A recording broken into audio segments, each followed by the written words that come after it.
ಇವರ ಸ್ವಭಾವ ಹೀಗೆ ಅಂತ ಒಂದು ನೇಮ್ ಕಾಲಿಂಗ್ ಅಂತ ಹೇಳ್ತೀವಿ. ನೇಮ್ ಕಾಲಿಂಗ್ ಮಾಡಬಾರ್ದು ಅಂತಲೂ ನಾವು ಹೇಳ್ತೀವಿ. ಆದರೆ ಗೊತ್ತಿದ್ದೋ ಗೊತ್ತಿಲ್ಲದೇನೋ ಇವ್ರ ಸ್ವಭಾವ ಕಿರ್ಚಾಟದ್ದು, ಇವ್ರ ಸ್ವಭಾವ ಕೋಪಿಷ್ಟ ಸ್ವಭಾವ ಅಂತ ಹೇಳ್ತಾರೆ.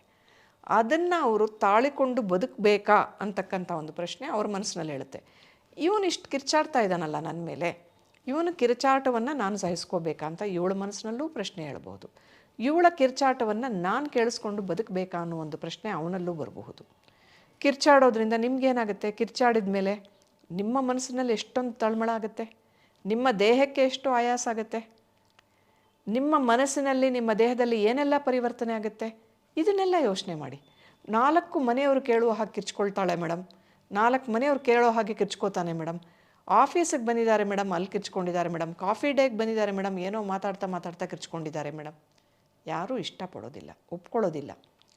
ಮೇಡಮ್ ಏನೂ ಇಲ್ಲ ನಮ್ಮ ಮಧ್ಯೆ ಅಂತ ಹೇಳ್ತಾರೆ. ನಿಮಗೆ ಆ್ಯಂಗರ್